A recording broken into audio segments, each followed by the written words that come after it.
Corona के चलते देश भर में लॉकडाउन है। लोग घरों में, उद्योग धंधे बंद हैं, लेबर घर जा चुकी है।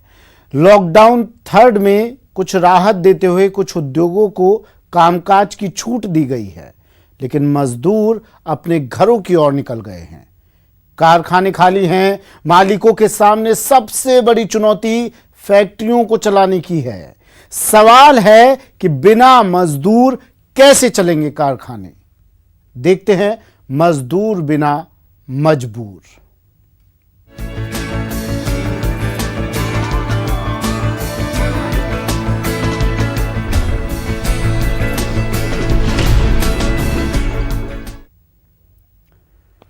कोरोना के चलते प्रदेश में लॉकडाउन है। प्रवासी मजदूर घरों की ओर निकल पड़े हैं। कारखानों में मजदूर नहीं हैं। प्रदेश के उद्योग पटरी से उतर गए हैं। लॉकडाउन थर्ड फेज में सरकार ने उद्योगों को राहत देते हुए फिर से काम शुरू करने की शर्तों के साथ इजाजत दी है। अब उद्योगों के सामने सबसे बड़ी चुनौती लेबर की है। प्रदेश से अधिकतर लेबर जा चुकी है। अब उद्योगों के सामने बड़ा संकट पैदा हो गया है। इस पूरे मसले पर न्यूज 18 संवाददाता सचिन कुमार ने सीतापुरा इंडस्ट्रियल एसोसिएशन के अध्यक्ष संजीव गुप्ता से बात की। लॉकडाउन 3.0 में राजस्थान सरकार ने इंडस्ट्रीज को शुरू करने के लिए कई तरह की छूट दी है, लेकिन इसमें सबसे बड़ा सवाल यह है कि एक तो सरकार इंडस्ट्रीज को शुरू करना चाहती है, तो दूसरी तरफ सरकार लेबर को उसके घर भी पहुंचाना चाहती है, और ये एक सबसे बड़ी समस्या इंडस्ट्रीज के सामने बनी हुई है। आज हमारे साथ सीतापुरा इंडस्ट्रीज एसोसिएशन के अध्यक्ष संजीव गुप्ता जी हमारे साथ हैं। उनसे जान लेते हैं कि किस तरह की समस्या इंडस्ट्रीज के सामने। सर, अगर सीतापुरा इंडस्ट्रीज की बात करें या ऑल ओवर राजस्थान की इंडस्ट्रीज की बात करें, तो आज सबसे बड़ी समस्या इस कोरोना काल में आपके सामने क्या आ रही है? देखिए, सबसे पहली बात तो ये है, मैं आपका ध्यान इस पर दिलाना चाहूँगा, क्योंकि ये एक विपत्ति ऐसी है कि जो अचानक हमारे यहाँ आई है और उसकी वजह से हमारी सरकार को एक दिन का नोटिस देना भी ही लॉकडाउन करना पड़ा है। इसकी सरकार की सराहना करनी पड़ेगी। उन्होंने, हमारी हिंदुस्तान की सरकार ने बहुत सराहनीय कदम और बहुत समय पर उठाया है। अब हमारी अगर इंडस्ट्रीज की अगर अपन बात करते हैं तो देखिए, मैं सीतापुरा इंडस्ट्री से शुरू करता हूँ। लगभग यही समस्याएं पूरे हिंदुस्तान में सभी इंडस्ट्रीज पे हैं। हमारे सीतापुरा में लगभग 4 कैटेगरी की इंडस्ट्रीज हैं। मेनली इसमें मैं डिस्कस करता हूँ तो एक तो यहाँ पर ज्वेलरी जोन है। ज्वेलर्स की बहुत बड़ी इंडस्ट्रीज है, जिनका सभी 90% कारोबार एक्सपोर्ट होता है। इसके बाद गारमेंट सेक्टर की बात करता हूँ तो गारमेंट सेक्टर में भी ये लोग बेसिकली एक्सपोर्ट बेस्ड इंडस्ट्रीज ज़्यादा हैं, थोड़ी बहुत इंडिजिनस बेसिस पे भी हैं।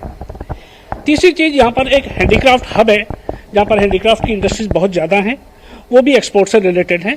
हिंदुस्तान में उनका मार्केट नगण्य है। इसके अलावा एक जनरल जोन जिसको कहते हैं, जिसमें सभी प्रकार की इंडस्ट्रीज आती हैं। इंजीनियरिंग इंडस्ट्रीज हैं, मैन्युफैक्चरिंग इंडस्ट्रीज हैं, रिपेयरिंग मेंटेनेंस इंडस्ट्रीज हैं, आटा मिल है, दाल मिल है, ऑयल मिल है, इसी सभी तरह केबल की मैन्युफैक्चरिंग यूनिट्स हैं। सभी तरह की इंडस्ट्रीज यहाँ पर हैं। सीतापुरा में लगभग 2200 यूनिट यहाँ पर कार्यरत हैं, जो निरंतर रूप से अपना उत्पादन करते हैं और माल बिक्री करके और अपना कारोबार चलाते हैं। लॉकडाउन के तुरंत बाद देखिए, एक बड़ी भयानक स्थिति सामने आई। इंडस्ट्री को अचानक बंद करना पड़ा और लगभग 40 से 45 दिन आज हो गए हैं कि इंडस्ट्री चालू नहीं हो पाई है।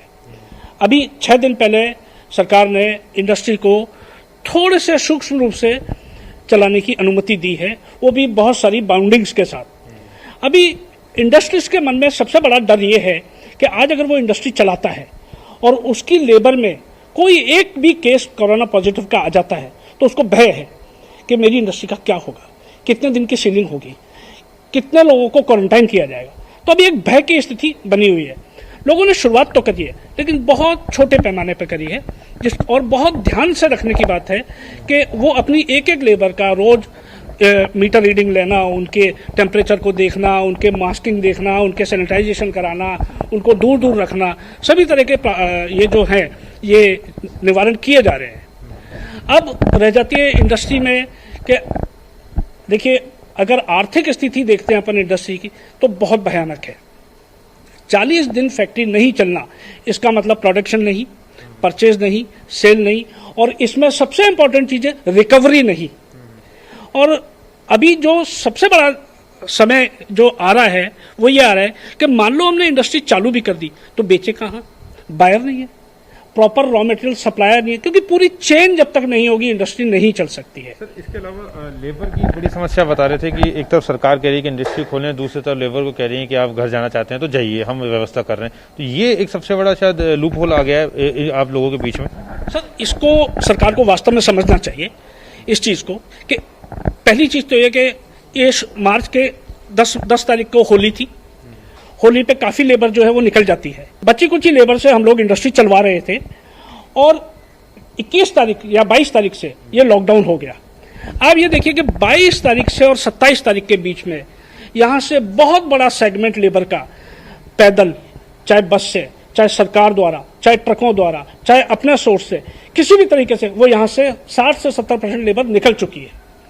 और आज जो बची कुची लेबर है उससे हम लोग अगर इंडस्ट्री चलाने का प्रयास भी कर रहे हैं तो सरकार का ये कहना कि अब हम जो लेबर जाना चाहती है उसको भेजेंगे, अब सरकार उसका खर्चा वहन करेगी, उसको भत्ता भी देगी, उसको अपने गांव तक भी पहुंचाएगी, हमारे समझ में नहीं आता सरकार चाहती क्या है।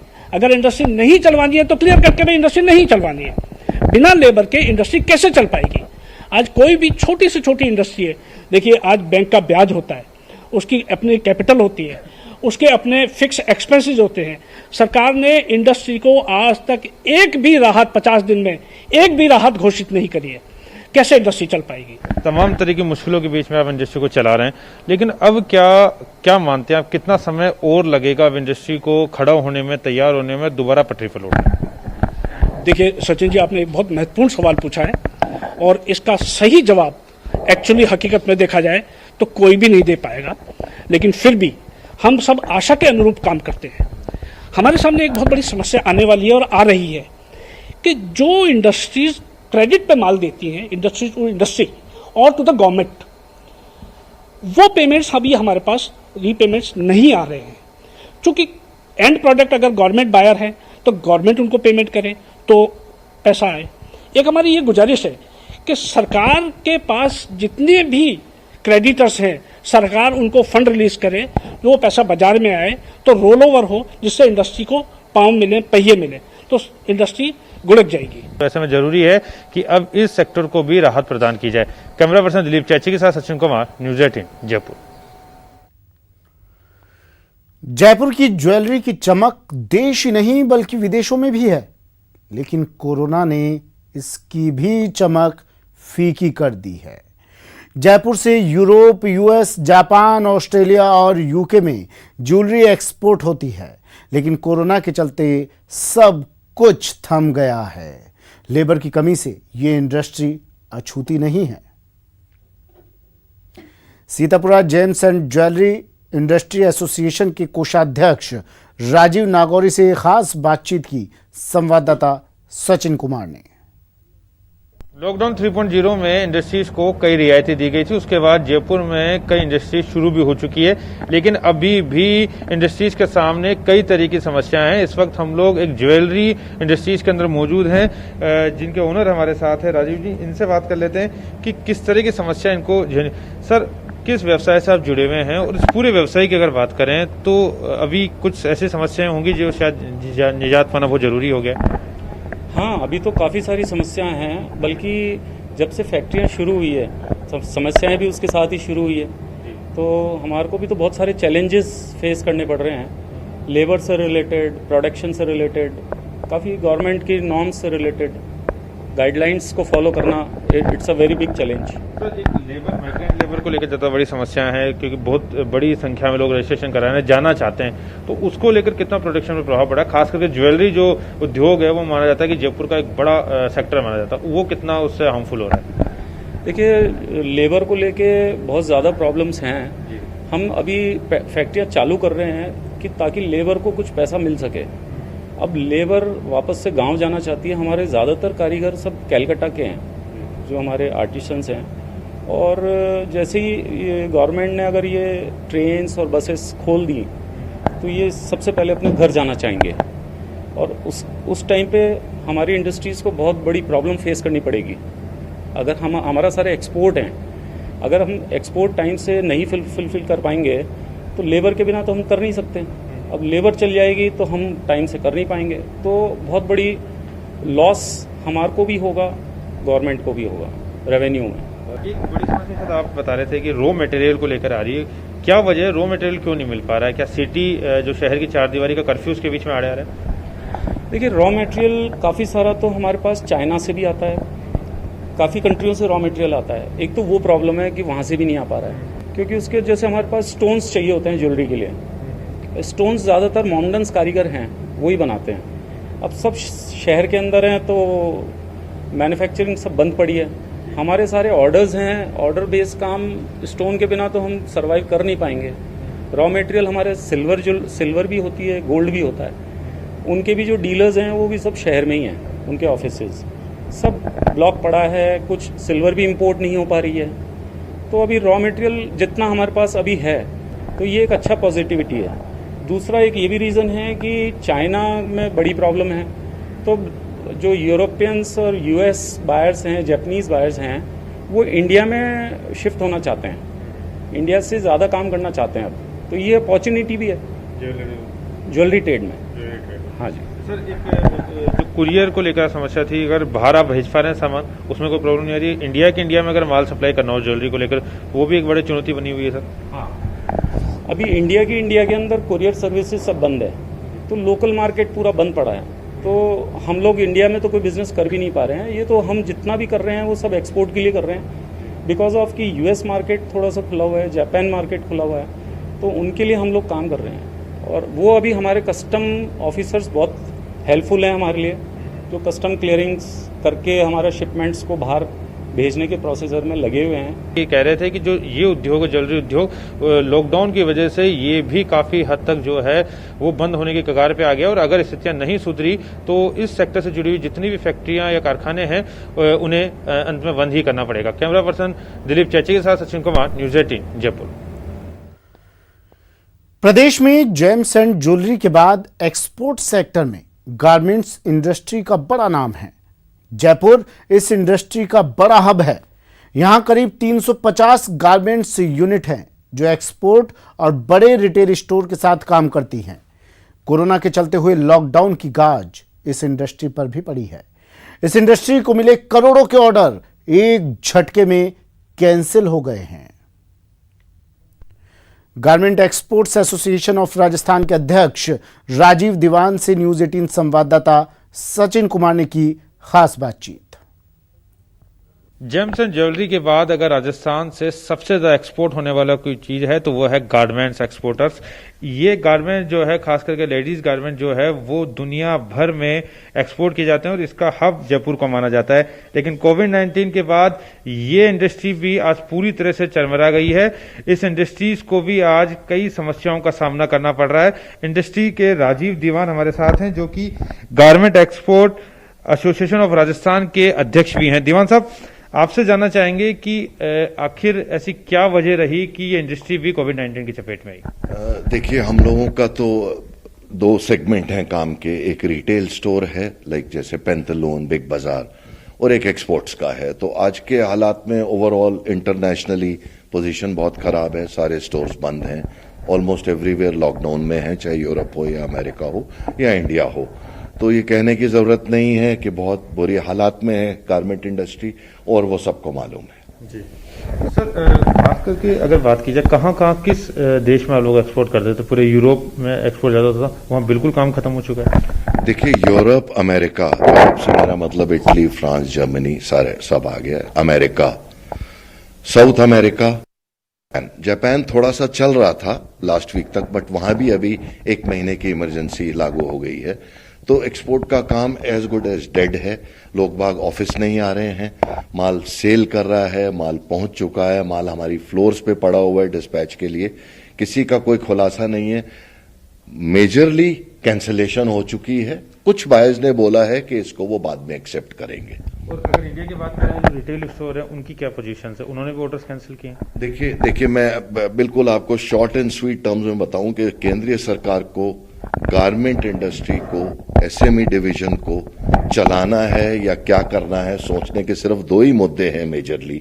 अगर सरकार उन पे ध्यान करें, हमें कोई रिलीफ पैकेज नहीं चाहिए, कुछ नहीं चाहिए। मैं गारमेंट इंडस्ट्री की बात कर रहा हूं। सिंपल से दो मंत्रा हैं, अगर वो सरकार उसको इंप्लीमेंट कर ले तो सबसे पहले तो जो ये डोमेस्टिक रिटेल है, जैसे बिग बाजार, पेंथलून, मैक्स, इस तरह के जो बड़े बड़े स्टोर्स हैं, 30 to 40% गारमेंट लाइन के लोग बाग वहां की डिलीवरी से जुड़े हुए हैं। तो मैं ये रिक्वेस्ट करूंगा केंद्रीय सरकार से, टेक्सटाइल मिनिस्ट्री से, कि सिर्फ एक रिक्वेस्ट उनको डालें कि वो ये जो बड़े बड़े स्टोर्स हैं ये ऑर्डर्स कैंसिल नहीं करें वेंडर्स के। जिन वेंडर्स ने परचेज ऑर्डर के ऊपर करोड़ों रुपए का माल, लाखों रुपए का माल बना दिया, उनके विश्वास पे प्लीज उनको रिक्वेस्ट किए जाए, इंस्ट्रक्शंस दी जाए, केंद्र सरकार बेहतर जानती है, उनको दें कि इसको कैंसिल ना करें। और जो पेमेंट, जो माल उनके गोदाम में, वेयर हाउसेज में पहुंच चुका है, उसका पार्ट्स में, कुछ पार्ट्स में उनकी पेमेंट रिलीज करते रहें ताकि वो जिंदा रहें। देखिए, वो कैंसिल नहीं होते तो 30-40% गारमेंट लाइन से जुड़े हुए लोगों में एनर्जी आ जाएगी। लॉकडाउन जैसे ही खुलेगा उनको रहेगा कि उनका माल जो फ्लोर पे है वो माल उनको डिस्पैच करना है, तैयार करना है। सेकंड मेजर मंत्रा जो मुझे नजर आता है, क्योंकि देखिए आज की डेट में हम लोग बिल्कुल कोरा कागज हो चुके हैं, एब्सोल्युटली बर्बाद हो चुके हैं। गवर्नमेंट को, केंद्रीय सरकार को हमें इनकम टैक्स एग्जेम्प्ट करना चाहिए 3 साल के लिए। चौथे साल 20%, 5th year 40%, 7th year 80% and finally 100% taxable. ये पैसा हम अपनी जेब भरने के लिए नहीं मांग रहे हैं, ये पैसा सिर्फ इसलिए है कि एक पॉइंट नंबर 1 के मोरल इतना ज्यादा लो है आज की डेट में गारमेंट मैन्युफैक्चरर का कि वो कैसे चलेगा उसको नहीं मालूम। सेकेंडली, मेजरली, इसमें जो माल हमारे फ्लोर्स पे चल रहा है अभी, किसी का 20 लाख का, किसी का 20 करोड़ का, 10 करोड़ का, ये सारा कैंसल्ड है। तो इसको समेटते समेटते हमें 2-3 साल लगेंगे, क्योंकि हम पेरिशेबल गुड्स, मैं गारमेंट लाइन को पेरिशेबल गुड्स बोलता हूं बिकॉज कस्टमाइज्ड आइटम वाइज बनते हैं। एक आदमी के मतलब का माल है, दूसरे के लिए नहीं है, और अगर वो माल नहीं जाता तो वो 400 रुपए का माल हमें 70 रुपए 80 रुपए में बेचना पड़ेगा यहां। तो इस मनी, स्कैटर्ड मनी को समेटने में हमें 2-3 साल लगेंगे, इसलिए मैं इनकम टैक्स से रिलीफ मांग रहा हूं। एक पहली ऐसी इंडस्ट्री होगी राजस्थान की जो सरकार से किसी तरह का राहत पैकेज नहीं मांग रही है। तो अगर सरकार इस बात को मानती है तो इनका दावा है कि आने वाले समय में ये इंडस्ट्री ज्यादा एम्प्लॉयमेंट देगी और ज्यादा फॉरेन करेंसी जो है वो देश में आएगी। कैमरा पर्सन दिलीप चैची के साथ सचिन कुमार, न्यूज 18 राजस्थान। प्रदेश के हैंडीक्राफ्ट की दुनिया भर में मांग है, चाहे फिर वो लकड़ी, स्टील, लोहा या फिर ब्लू पोट्री ही क्यों ना हो। कोरोना के चलते प्रदेश की ये इंडस्ट्री काफी प्रभावित हुई है।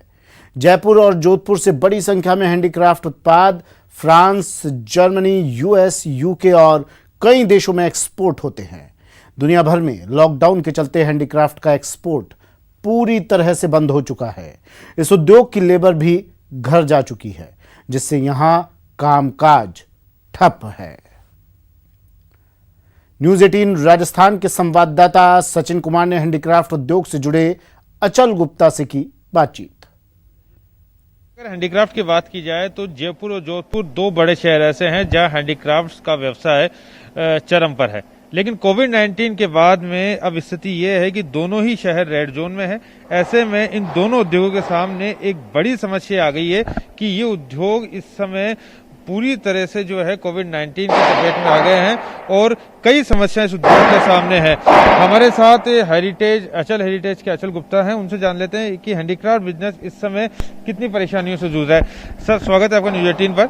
सर, अगर हैंडीक्राफ्ट उद्योग की बात करें तो मेनली काम आपका किस तरह का था? एक्सपोर्ट का काम है कि इंडिया में भी आपका ज्यादा काम? देखिए, हम जो एक्सपोर्ट्स की अगर बात करते हैं तो इंडिया से राजस्थान की अगर बात करें तो जयपुर एंड जोधपुर ये मेजर हब है जहाँ से कि एक भारी मात्रा में फर्नीचर का और हैंडीक्राफ्ट्स का एक्सपोर्ट होता है। और यूएसए और यूरोप एक मेजर ऐसे कॉन्टिनेंट्स हैं जहाँ पे कि काफ़ी बड़ी मात्रा में हैंडीक्राफ्ट फर्नीचर का और इंडियन हैंडीक्राफ्ट्स का एक्सपोर्ट होता है। अगर आप बात करते हैं यूरोप की तो मेजर जो कंट्रीज़ है Italy, Spain, Germany and France, already अपने को पता है आज की तारीख में वहाँ पर कितने समय से लॉकडाउन चल रहा है। इनफैक्ट इंडिया में जब स्टार्ट हुआ था उससे भी पहले ही हिंदुस्तान में जब लॉकडाउन स्टार्ट हुआ मार्च में, उससे पहले से वहाँ पर लॉकडाउन चालू हो गया है। तो आज की तारीख में जो मेजर हम लोगों का एक्सपोर्ट है वो यूरोप में है और उसके बाद यूएसए में है। तो हैंडीक्राफ्ट इंडस्ट्री इस वक्त एक मेजर ऐसे विशेष सर्किल में फंस गई है when we are not aware of कि ऑर्डर्स कब रिवाइव होंगे। हमारे जो कस्टमर्स हैं हमारे, क्योंकि अनपेड ऑर्डर्स हैं, इन्वेंट्री मैनेजमेंट बहुत बड़ी प्रॉब्लम है, डेफरमेंट ऑफ ऑर्डर्स हैं, क्लैरिटी नहीं है ऑर्डर्स के ऊपर कि कब मटेरियल हम लोगों को प्रोसेस करना है और कब हमको यहाँ से शिप करना है।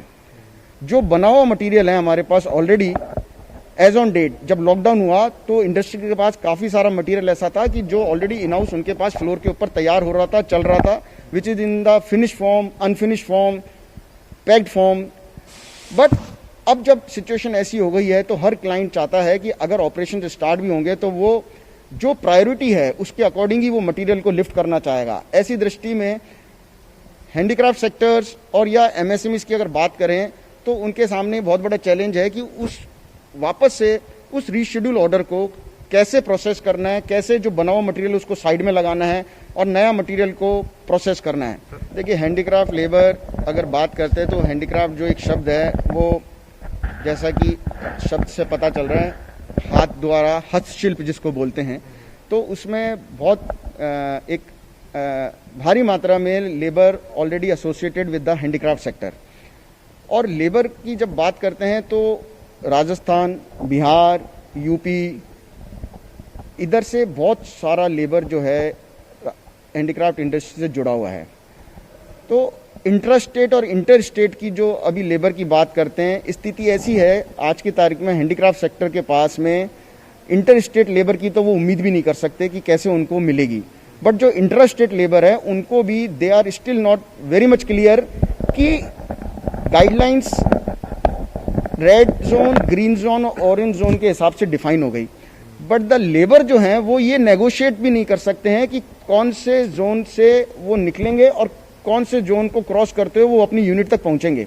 तो इंटर स्टेट लेबर भी अभी 15 से 20% ही आप मान के चलिए कि टोटल लेबर आपको आज की तारीख में अवेलेबल हो पा रही है, जिससे आपको जो मार्केट ऑलरेडी धीमे धीमे लेने के लिए तैयार है आपके ऑर्डर्स को प्रोसेस कराने के लिए, आपके पास लेबर नहीं है। जो रीशेड्यूलिंग की हम बात कर रहे हैं कि जो भी ऑर्डर्स हैं उनको रीशेड्यूल करके और जो प्रायोरिटी के अकॉर्डिंग जो मटेरियल आपको शिप करना है उसके लिए आपको एक लेबर चाहिए।